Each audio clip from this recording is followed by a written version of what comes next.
Hi, everyone. I hope you can hear me. If you can't, just raise your hand, as they say. This is Mark Roderick, and we're here for the 5th Annual Estate Planning Conference. Now, that's just a joke to see if you were paying attention. We're here to talk about equity crowdfunding and regulation A+, and it's just turned 1 o'clock Eastern Time, 10 o'clock Pacific Time, and knowing that people tend to be not quite punctual, we're just going to give it a few more minutes and let people, we can see the people signing in. So we're going to give it a few minutes while a few more people sign in, and then we will get started.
Okay, everyone. I said we were going to wait until 3 or 5 after, so it's about that now. We still have a bunch of people in the process of signing up, but I don't want to make those who signed on at the right time wait, because I'm sure everyone's having a very busy day. So again, I am Mark Roderick with the firm Flaster Greenberg. I'm also known as a crowdfunding attorney in my my blog, and I am joined today by Howard Marks, who is the co-founder and executive chairman of Start Engine. I'm sure many or all of you listening today know who and what Start Engine is, and we'll have Howard give you a little bit of an explanation later. But Start Engine is one of the preeminent crowdfunding portals of any kind, and I believe it's fair to say the leading crowdfunding portal in the Regulation A space. A couple notes about procedure. We're leaving about 15 minutes at the end for questions. Now, it's possible that if you asked a question and it seemed really relevant to what we were talking about, we would answer it before that period, but I do want to let you know that there's going to be 15 minutes at the end. The way to ask questions is, of course, to click on the appropriate link on your screen, and there's a little item there that says questions, and you type in your question and we will receive it and hopefully have time to answer it at the end. Both Howard and I are also available you know, after the seminar, not necessarily right after, but feel free to send us questions via email or phone calls. Email is probably better for both of us, and we will do our absolute best to answer them, even if they're not answered during this webinar. Okay, with that said, let's just jump into our first slide. So I just want to spend a few minutes, although probably most of you listening are familiar at least a little bit with the Jobs Act. I do want to just make sure everyone's on the same page, because this webinar is devoted to one flavor of crowdfunding, and I just want to let everyone know where that sits in relation to the other flavors of crowdfunding. So the Jobs Act was signed into law by President Obama, one of the very, very few pieces of bipartisan legislation to be enacted during his presidency, and certainly one of the most important. Was signed into law in April of 2012. It came with three flavors, and we refer to them by the sections of the law in which they appear. So lawyers refer to sections of laws as titles. So we refer to Title II crowdfunding, Title III crowdfunding, and Title IV crowdfunding. Title IV crowdfunding, also known as Regulation A, is what we're going to focus on today. Title II crowdfunding and Title III crowdfunding are both live today, and you can see all three kinds on Howard's portal Start Engine. Title III crowdfunding was the first flavor to come to life, what seems now way back when, in September of 2013. And Title II crowdfunding, very simply, is just old-fashioned private placements of securities, but where for the first time you are free to advertise. So thus, an issuer of securities can go on Start Engine and list its securities right there for every investor in the world to see. That's something that never before in American history has been permitted. And the only limitation in Title II, for the most part, being only accredited investors could participate. People with income of $200,000 a year or $300,000 with a spouse, or net worth without your principal residence of $1 million. So Title II has been going gangbusters since September 2013, growing at an exponential rate, still small, still quite small relative to the amount of money raised in the capital markets as a whole, but growing very, very quickly.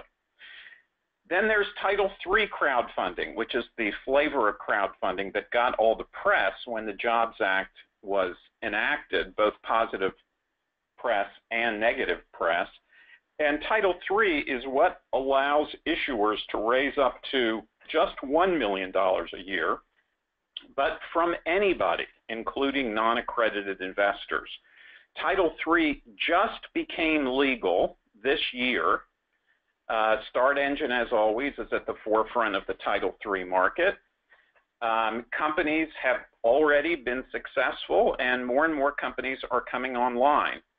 And the only thing I will say about the Jobs Act generally is that crowdfunding and the Jobs Act are really quite simple. I always say that fortunately there are lots of complicated rules, because that's what keeps us lawyers in business, which is the most important thing. But in reality, crowdfunding is just one thing and one thing only, and that is the internet.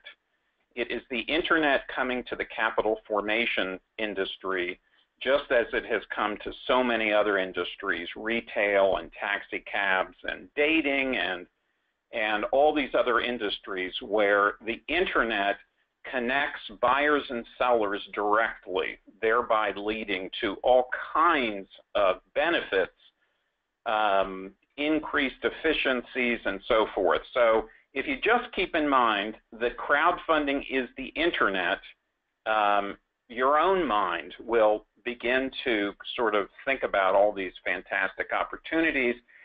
There is, on my blog, there is what I call my crowdfunding cheat sheet, and it's just a little table that compares all the different kinds of crowdfunding.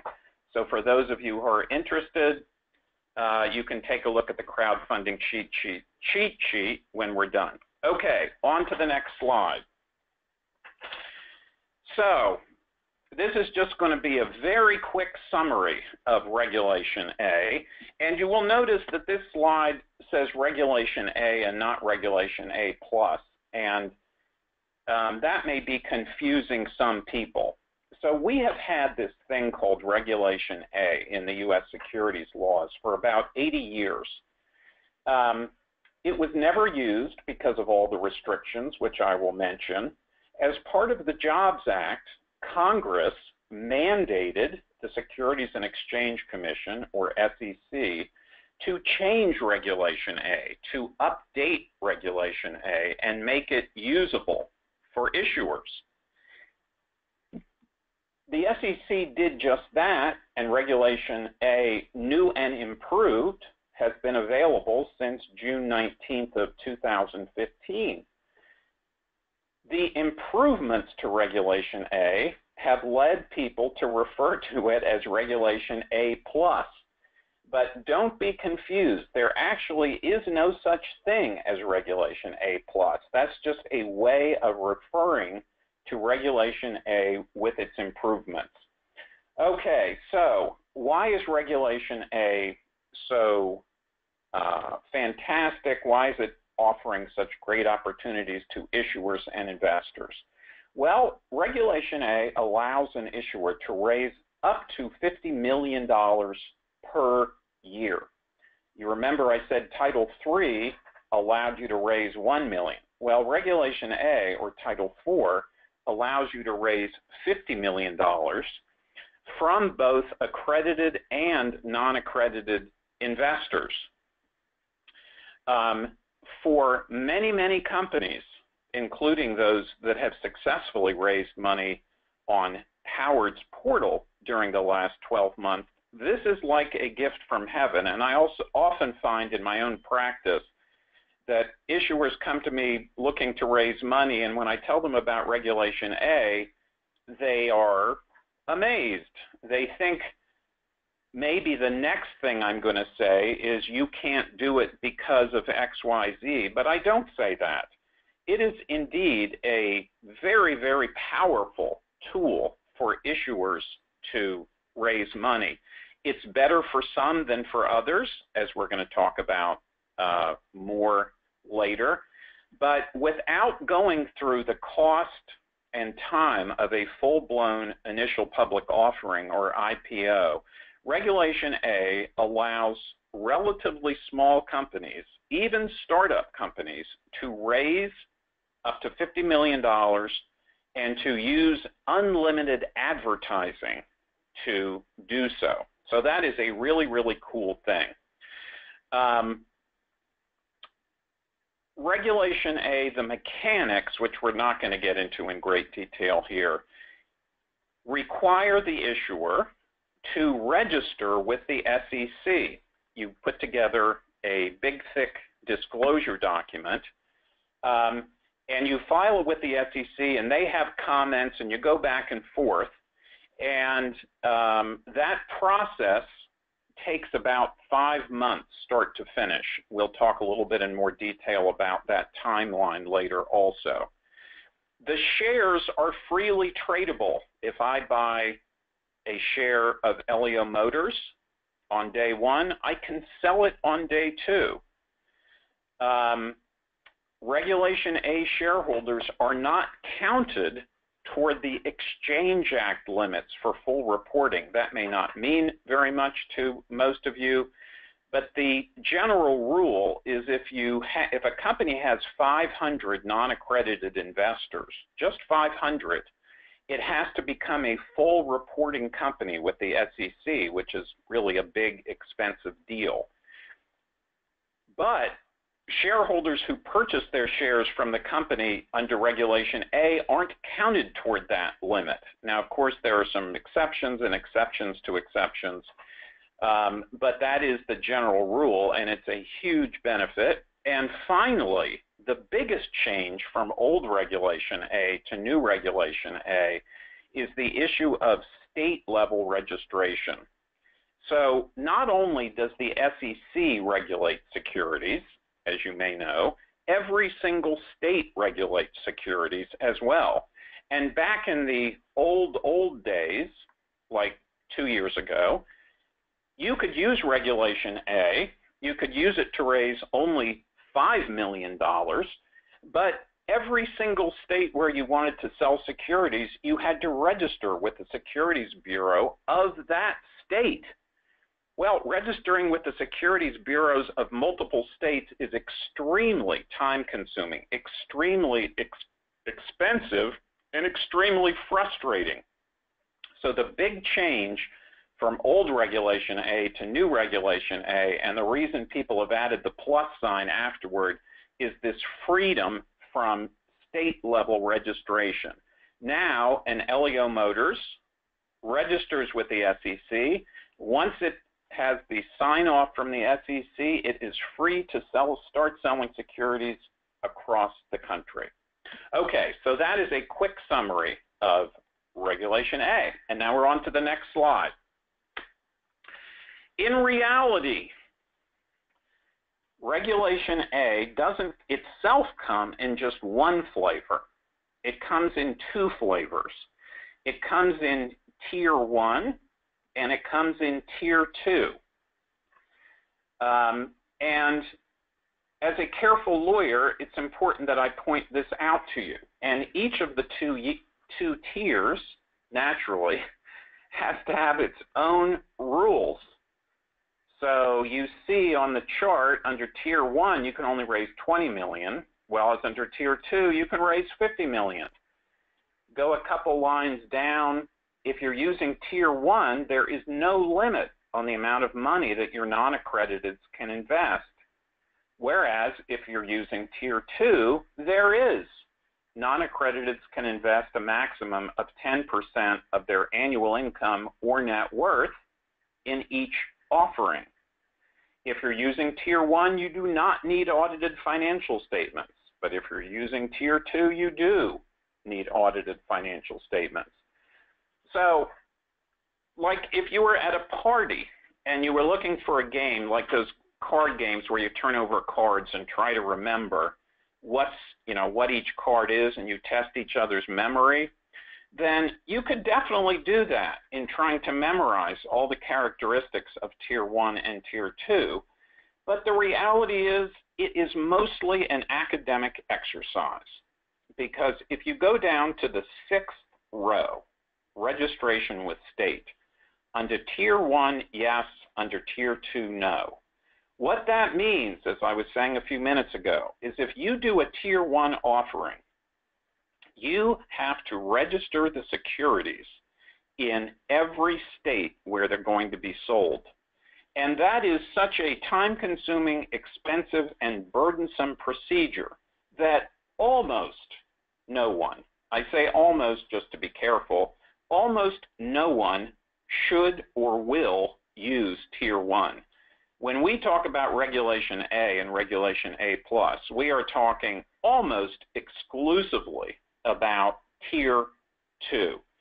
So just as an example of why, I heard of an issuer not too long ago that decided they were going to use Tier 1 because Tier 1 does not require audited financial statements, as you see on the 4th row there. So terrific. They put together their offering. They get the okay from the SEC. Now they go to the states. They were only going to sell in 2 or 3 states. Well, guess what the states did when they received their offering packages? They said, okay, we've decided that you need audited financial statements. So this issuer had gone to all the trouble to just do Tier 1 to avoid audited statements and ended up having to do them anyway. So, I mean, that probably would happen with just about everybody. But the takeaway from this is, although it can be an interesting academic exercise or party game to try to remember the answer under each of these rows for tier 1 and tier 2, in reality, everyone should use tier 2. Just keep that in mind. The next time you're at a conference or a cocktail party and people are talking about this, if you just say knowingly, everyone should use tier 2, you will not only be right, but you will look like a really cool, sophisticated person, which you will be. Okay, so let's just go down that list. Can I scroll down that list a little more? No, that's okay. Okay, so that is for the sake of completeness, we have now talked about Tier 1 and Tier 2 of Regulation A. And now Howard is going to talk about his company and about the gentleman you see pictured with this red vehicle. Howard. Thank you, Mark. And thank you, Mark, for organizing this webinar. Very excited to be participating. You see the picture here of Paul Edo. He's an entrepreneur. Actually, he's an entrepreneur and also an innovator. He came to our office on June 1st of last year with the desire to raise capital for his car company. The car you see here is a 3-wheel car that he wants to build and retail for $7,000. It has an 84 miles per gallon efficiency. It's a pretty cool vehicle. However, his problem was he couldn't raise the capital he needed from the go-to institutions that most people are familiar with, the venture capital, the private equity. He even tried to do private placements through different home offices and different investment companies. Having failed at most of that, he decided he wanted to go crowdfunding. And sure enough, when he tried, Kickstarter decided they don't take cars.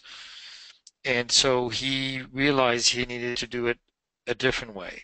That's why he came to our offices on June 1st. And instantly we saw that this gentleman had the will and the desire to make it happen. He had an audience of the fans who were interested in his car. So we brought him in on our platform on June 19th and launched his first campaign, which is what Mark was describing, the test the waters, where he was just trying to see how interested his audience of fans would be. Instantly, we saw millions of dollars of reservations for the shares. We cannot, at that point, offer any shares, but we can see what people's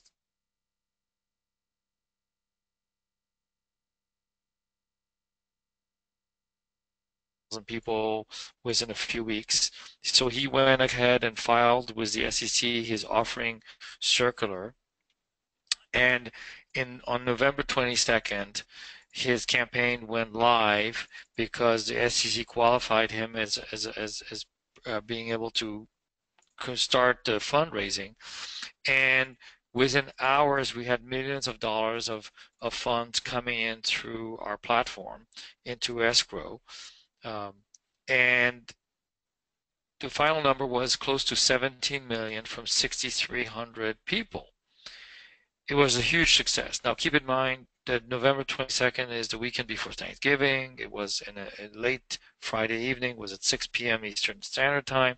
Not the ideal, I would say, timing, but the interest was strong.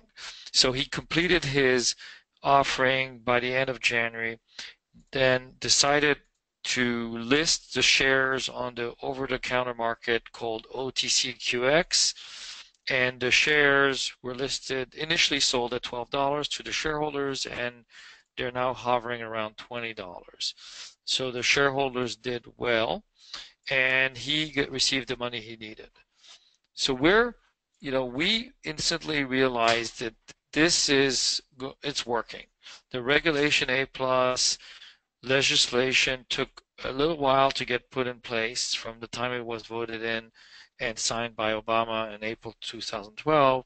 We're about 3 years, close to, a little over 3 years later, and it worked. We have an entrepreneur who is now able to move forward with his dreams. Um, and the next slide, you will see, sorry, the next slide you'll see here are 4 other entrepreneurs and innovators who took advantage of Regulation A+ or Title III. So let me briefly go over them. You have Dave Brody with XTI aircraft. It's an airplane that takes off and lands the same way as a helicopter. It's a short distance airplane. It will retail for around $12 million. It's certainly out of the range of most consumers or anyone in this country to be able to afford one, but the innovation was so interesting to the audience that they're in the middle of their race, by the way, they haven't completed it, but they're going to be raising a good amount of capital. You have Robert Colangelo with Green Sense Farms. He decided to go with a Title III raise, and his farm is a indoor vertical farming technology. He's able to produce quite interesting amount of produce that goes directly to restaurants and cafeterias with very little use of transportation and very fast and very fresh. He is looking to transform the way the food industry receives its produce. It's very interesting, and he already has 2 farms. One of them is actually in China. Quite an innovator. Below that, you have Medex. Medex is a company that is interesting because they produce a pesticide for the medical marijuana industry. Now, medical marijuana is still highly, it's regulated in different states. Some states permit it, most don't, and on a federal level, it's still considered a Schedule I drug, but his is a pesticide. It doesn't touch the plant. It's not related to the sale of marijuana, but it's used to produce marijuana organically. And he basically raised $1 million on our platform. It's very impressive because he couldn't advertise on any other platforms such as Google or Facebook because they don't take anything related to the medical marijuana industry, even though it's just a byproduct. And then finally, here we're showing Snapwire. They went live with their Title III campaign and raised a few $100,000 already. It's a company that produces a platform to help photographers sell their photos to a very large group of customers, including advertising agencies and bloggers. One thing I would like to note is GreenSense was the fastest growing Title III campaign. They raised, I think, $100,000 in the first day they posted.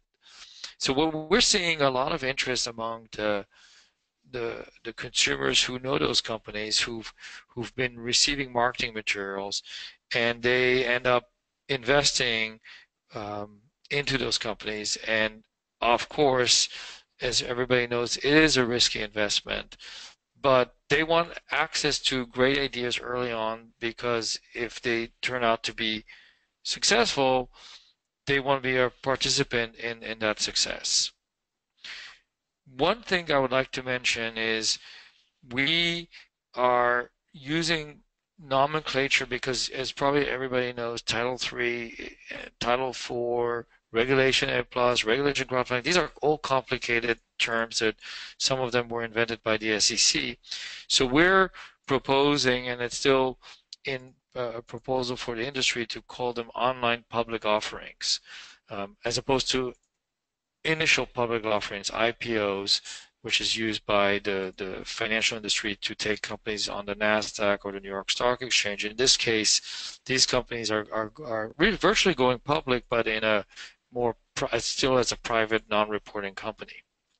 You can learn a lot more about us at the the web address below startengine.com. And I write personally a lot about the industry, so you can look at it at my blog, howardmarks.com. Mark, I guess then Yes, to sir. you. Thank you very, very much, Howard. Howard didn't say enough, I think, about Start Engine itself and what a great job they're doing for the industry.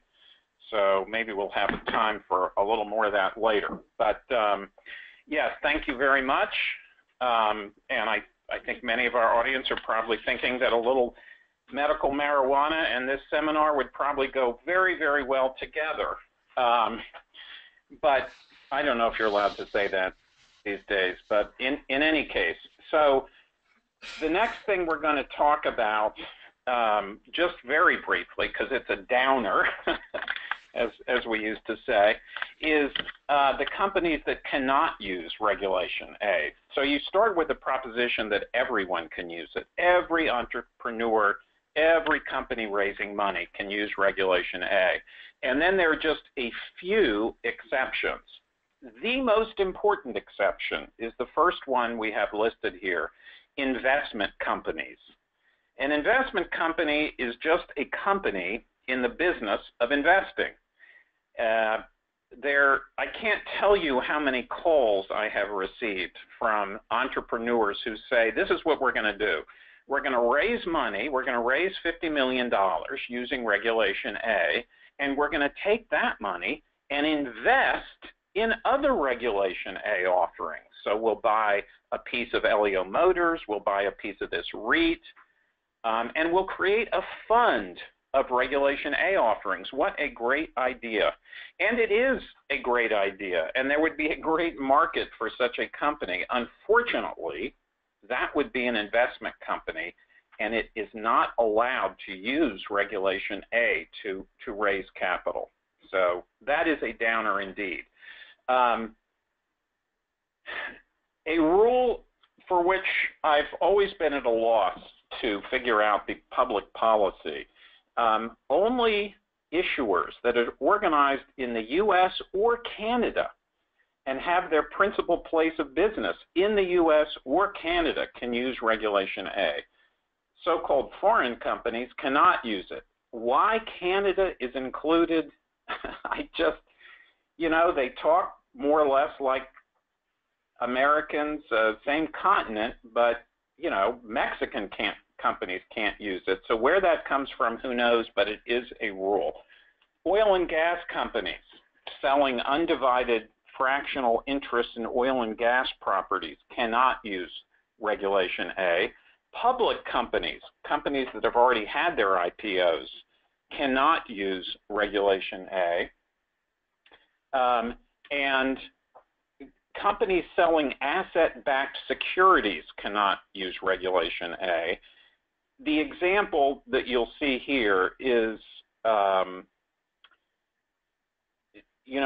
the way credit card debt is financed, or the way car loans are financed, and all kinds of other consumer credit facilities, is the credit card issuer will sell a pool of, literally billions of dollars worth of credit card debt to another company that's in charge of collecting it.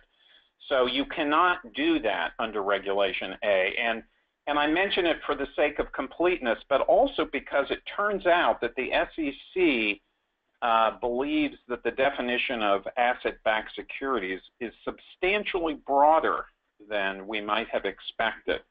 So those are the only companies that cannot use Regulation A. Everyone else can.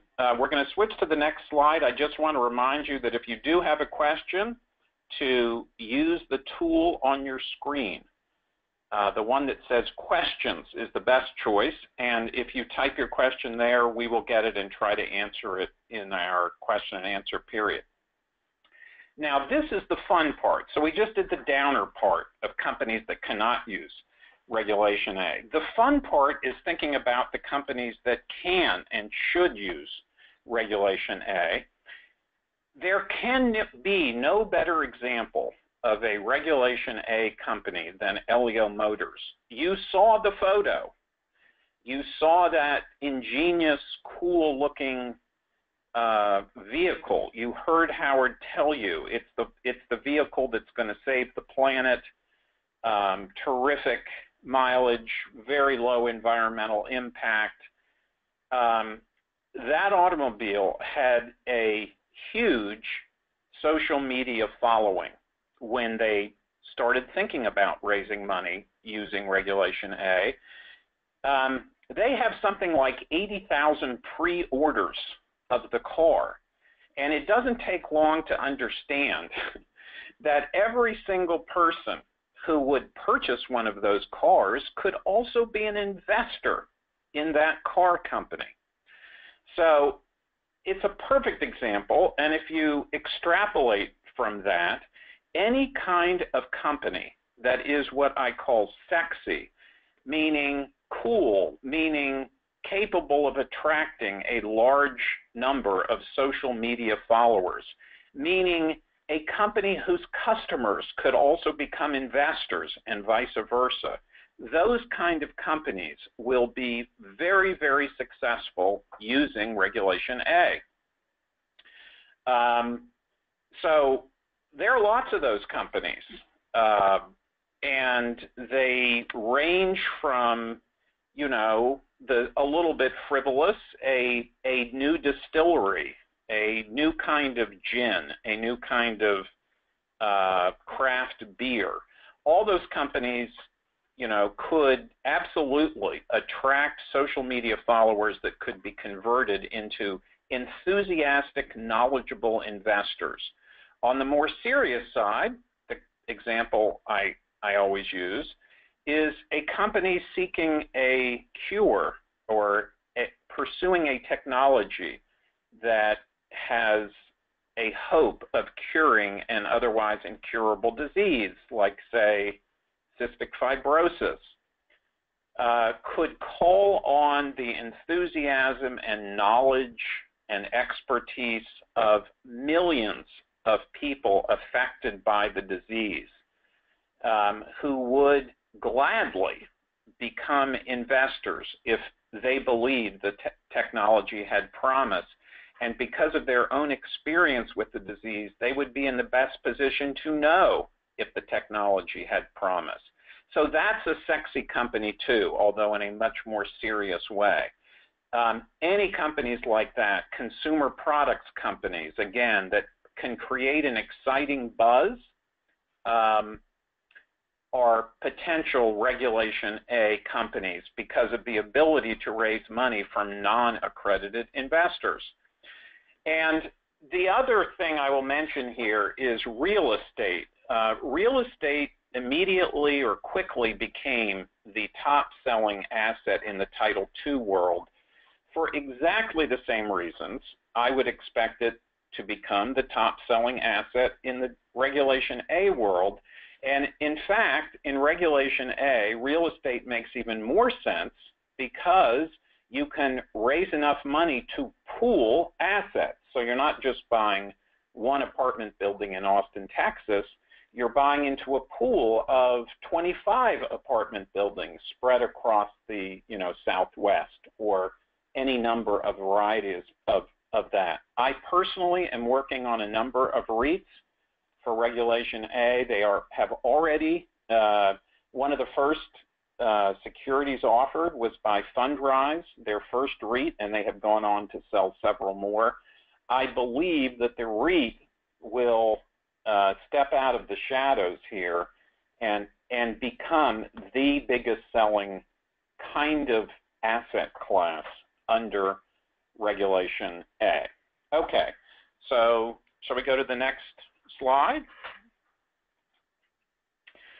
I'm actually going to, can you go to the next slide? There we go. So we'll go back to that slide about additional resources. But I want to talk a minute about putting together the team to conduct a Regulation A offering, because the team is not one person. It's not a lawyer conducting the Regulation A offering. It's all of these folks and potentially more. It's the accountant who's doing the audited statement. It's the offering platform, the start engine that is offering the securities, that is making them visible to the public so that they can be sold. It's the lawyer, of course, writing all the boring, long legal documents and hopefully making sure that the offering complies with the law. It's probably going to be a broker out there selling the securities through a traditional broker network. It is most certainly going to be a marketing team. This is not a build it and they will come scenario, as Howard can attest. The LEO Motors team had a terrific marketing group involved, and I believe most Regulation A offerings will do the same. So it is a marketing effort. There has to be, in general, a person called a transfer agent. This is a legal requirement. I won't say anything more about it, but it's an essential member of the team. And a fund manager. So we raise money. We have 6,000 investors now. Who the heck is going to be responsible for communicating with all those 6,000 folks? Who's going to send them their distributions? Who's going to send them their notices? There are, thankfully, some companies out there who do that for a living and are very good at it.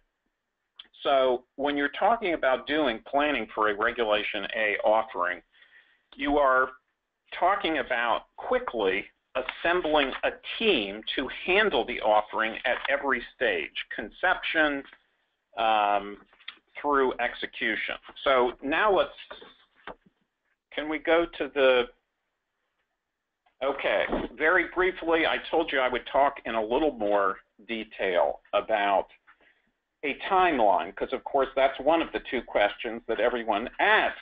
First, how long will it take? The answer is it's going to take probably, if things go reasonably well, it's going to take about 5 months. These are the steps I've listed here. On my blog, which we can take you to right now, I also have a so-called Regulation A timeline. And that has, as you're going to see in 1 second, that's what this looks like. Again, memorize it very quickly. We're not going to show it to you again. No, I'm just kidding. This is on the blog along with a bunch of other stuff. So you see the bullet points from the other slide, the concept, assemble team, organize. This is just all of those things, all of those bullet points with a little bit of meat attached to the bones. Like anything else, the more time you spend on those first few items, the less time you have to spend on the last few items. So it's really important to do everything thoroughly. If you start off believing you're going to have one economic deal with your investors and in week 14 decide you're going to have a different economic deal, that can kind of get you off the rails for a period of time. So all about planning, just like any business strategy. Okay, so we'll go back to the slide. As I said, the process involves submitting things to the SEC. This list, because I created it, is a list from the perspective of a lawyer. The one thing you don't see on this list in these bullet points is marketing. So if I had to write it right now, I might say for each item, first, concept and marketing, assemble team and marketing, organize and marketing, and so on and so forth. The marketing is just super important to the success of this whole product, because we don't want to end up with a thick book approved by the SEC and no investors.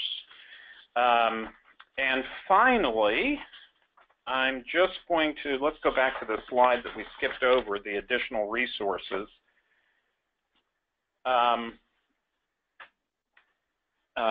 You can get from me, if you'd like, I bet no one does, the full text from the SEC of all the regulations and everything the SEC had to say about them. And it's about 500 pages, but if you're interested, the only other thing I will mention and show you briefly is a Regulation A primer that I wrote, and it's also on the blog. So this is, I don't know, 15 pages or something. I've tried to make it as clear text, non-legalese as possible. But if you are interested in delving into the details at much greater depth than we've had the opportunity to do today, or that you would have tolerated today, you may get some of your questions answered through that Regulation A+ primer. Okay, so that has taken us, I think, to the end of the prepared remarks. I would, before we take questions, we do have some questions which we should have time to answer, but if I could ask Howard, because I think he was a little too self-effacing when he spoke, if I could ask Howard to talk a little about the role that Start Engine played in the Elio Motors deal, because they were not simply a passive observer. So Howard, can I turn it over to you for a second and just have you talk about that? Sure, Mark. Thank you. My background is I'm an entrepreneur. I've been doing this for 35 years, and I actually come from the game industry. I co-founded Activision and Acclaim, two game companies. But the reason I'm doing this is because I've been an investor for many years, and I've invested in a lot of companies, and I knew that access to capital and raising money has been probably the hardest thing an entrepreneur can face and companies can face. So we built the platform Start Engine not just as a website or something that will work on your phone or your tablet, but also as a service to help companies become successful. And so our role with Elio Motors was, as Mark mentioned, not passive. We had to help them do many things. Part of the reason it went well is because we built a marketing aspect to what we had. People were able to share their investment. They were able to find the page. They were able to invest and do all the plumbing where the money gets transferred. There was a lot of components into it. We also helped them with some marketing, public relations, and obviously we're very careful to make sure that we're compliant with the regulation that Regulation A+ or regulation crowdfunding imposes on platforms like ourselves. But given inside that context, we are able to do it. We have among us a team that is very experienced. Amanda Carmichael is the one who managed the entire Elio Motors campaign from beginning to end. And she is on our team, and she helps other companies that will come on our platform become successul. So we put together a process similar to what you saw what Mark showed you on the screen to explain how the marketing values, how you prepare your plan, how you execute, and then depending on companies, it could be. Hey, Howard? Yes. We are getting, your headset or something is giving us, I think is giving everyone some really severe feedback, so we're actually having trouble hearing what you're saying. Okay. Yeah, I think we got the gist. Yeah, Start Engine was far from a passive player in the Elio Motors raise. They were an absolutely essential participant to getting that deal done, sort of coordinating the entire transaction. So that was the message. That was the message that I wanted to get through. So if I could, let me restate and then try to answer some of the questions. Some of the questions that we have received to listeners.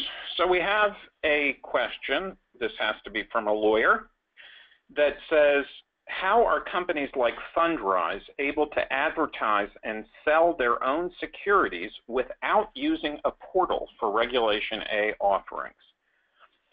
Okay, well, this is the answer to that question. Regulation A, unlike Title III, does not require use of a portal.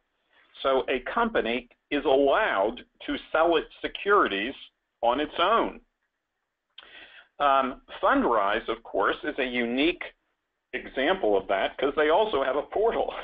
So they already had an audience for their Regulation A offerings. Now, there's another more technical legal question lurking in there. I don't know whether it was intended or not. And that was, may an issuer of securities sell its own securities, or does it have to sell them through a broker? And that's actually a pretty complicated question. Not at the federal level. Issuers are definitely permitted to sell their own securities under SEC law, but a handful of states, including Texas, have rules that seem to require, not seem to require, do require, all securities to be sold through brokers. And taken at face value, which we must take them, they would prohibit a company like Fundrise or Elio Motors from selling its own securities to the public rather than through brokers. And let's see, I wrote a very long blog post on that issue. If anyone is interested, it's called May Issuers Sell Their Own Securities Directly to the Public, or something very close to that. And you know, different people, let's just say different lawyers come out in different places on that issue. I think it's fair to say that most people, when push comes to shove, come out on the side of saying, yeah, we think they can. And particularly when the cost of selling through a broker might become very significant. So we're willing to take whatever the risk is, the legal risk under state law, and sell these things directly to the public. But it is a big question. There's a lot of discussion around that question in the crowdfunding legal community.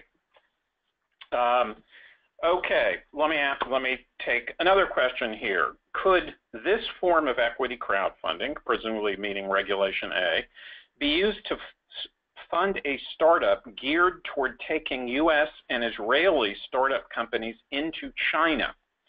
Well, yes and no. A U.S. company for sure, as long as the U.S. company had its headquarters in the U.S. An Israeli company, no, for the reason that I touched on during the presentation. You have to be a U.S. or Canadian company, and you have to have your headquarters in the U.S. or Canada. So a company that is an Israeli entity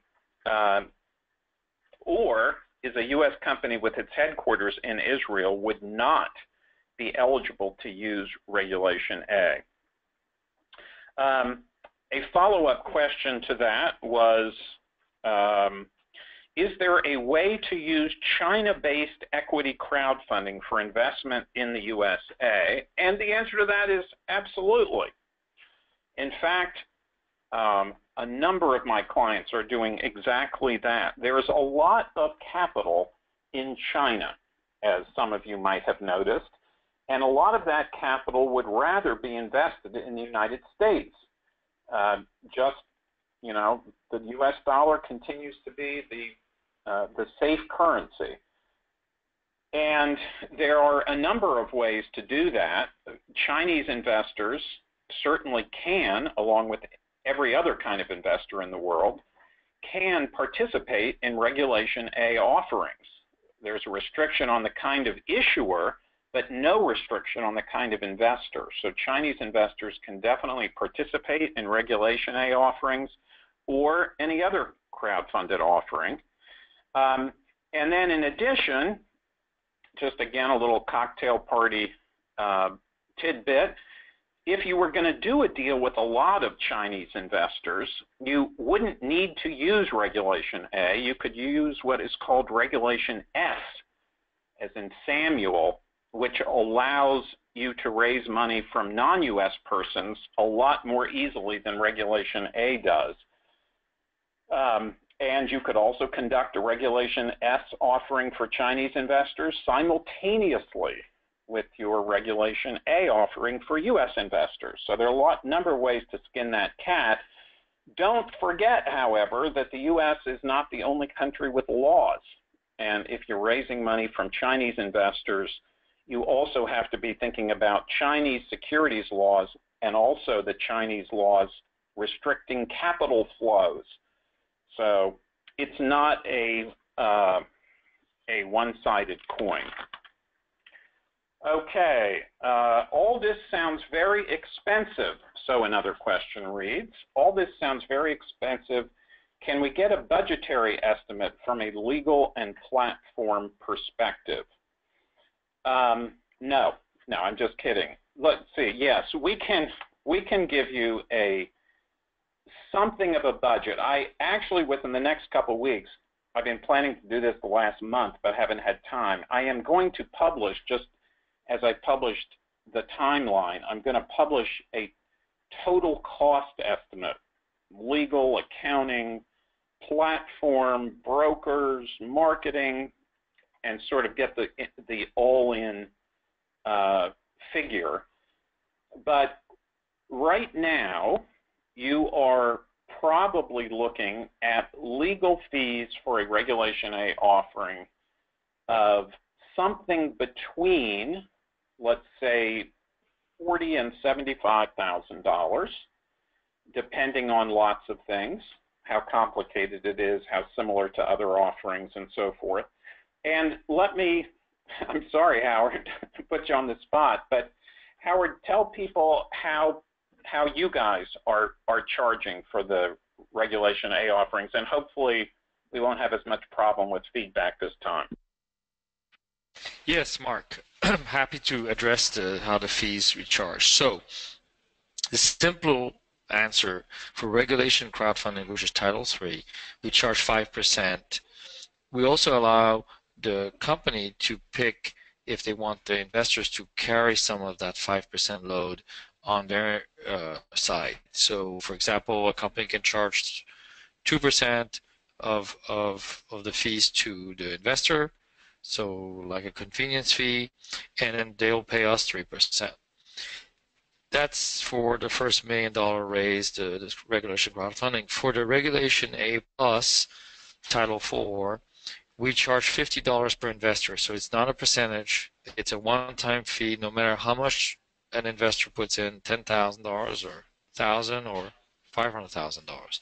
And then we also get a warrant, which is the right to buy shares at a later date at the same price as the shares being offered, but it gives us the right to buy shares at a later date for the same amount, same value of the $50. So really the way to look at it is half cash and half in a warrant form.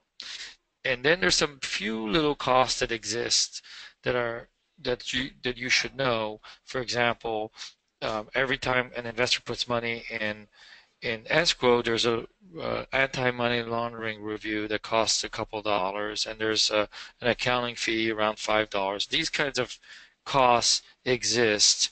So typically we tell companies to know that around $10 to $15 per investor for Regulation A plus, and for Regulation crowdfunding ends up being about $2.50 per investor. It's a little cheaper to do. These costs also exist. There's some escrow fees like $500, but overall, in the grand scheme of things, these are not the real major costs. What we found is that marketing is an expensive item, and depending on which company has the most eager audiences or needs to build an audience, the marketing costs can vary from thousands to tens of thousands to even over 100,000 for the large raises. Okay, that is an incredibly helpful answer, Howard. What we're going to do, it's 2 o'clock now, Eastern. We're going to go until 2:05 and hope we don't violate any laws. So let me try to get fairly quickly through some of the questions that are flooding in.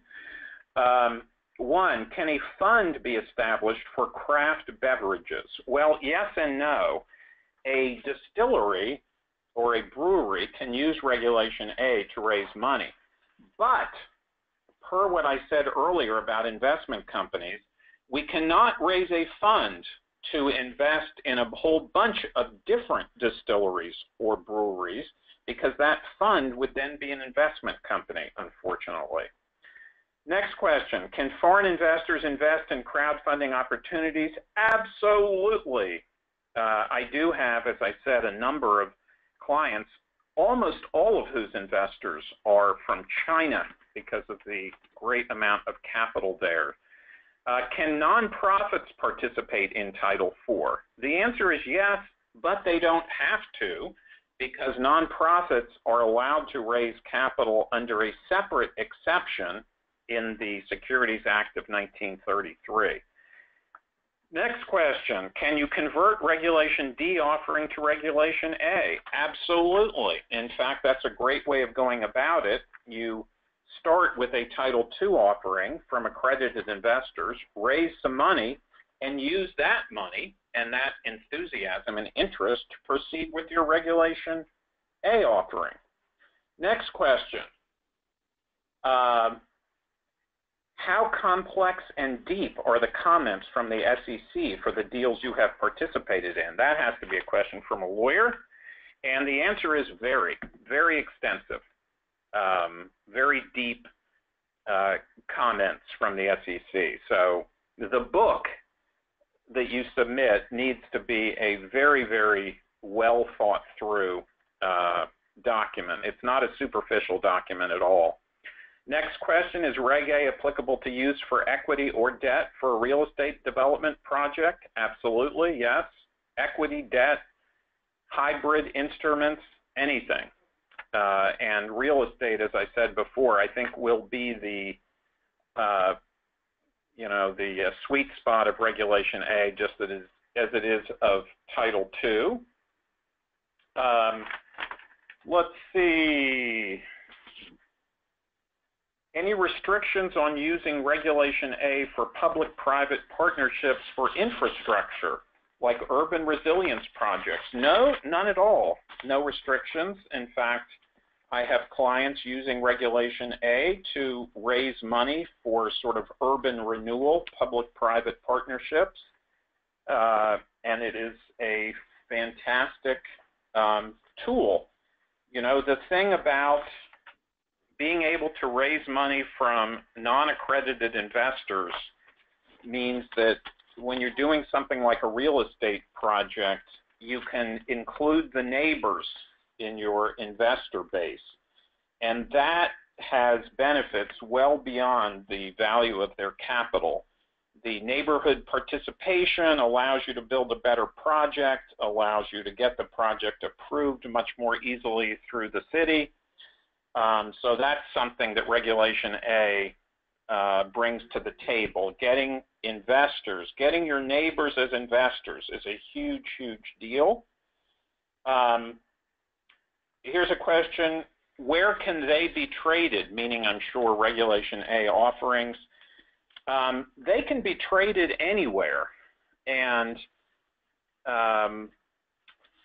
you know, right now what's happening is they are being traded on the OTC. A broker becomes the sponsor of the security, and the growth, development, the significance of a healthy secondary market for these securities is, as they say, is a whole nother thing. Hugely, hugely important to the overall success of the space, and I see that we have now reached our time limit. Feel free to email, if you email me and or Howard with additional questions, I can post the answers on my blog. Answers from both me and Howard. So what I will do, actually, I will post the answers to the questions that have been already asked to the blog, because maybe you didn't hear the answer or something. And if you have other questions, send them to me.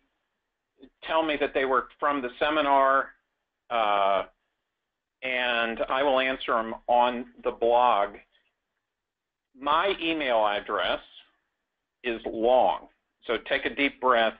It's Mark, M-A-R-K, .Roderick, R-O-D-E-R-I-C-K,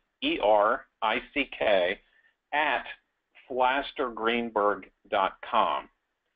And that should be somewhere on the materials. And Howard, can you tell everyone your email address real quickly?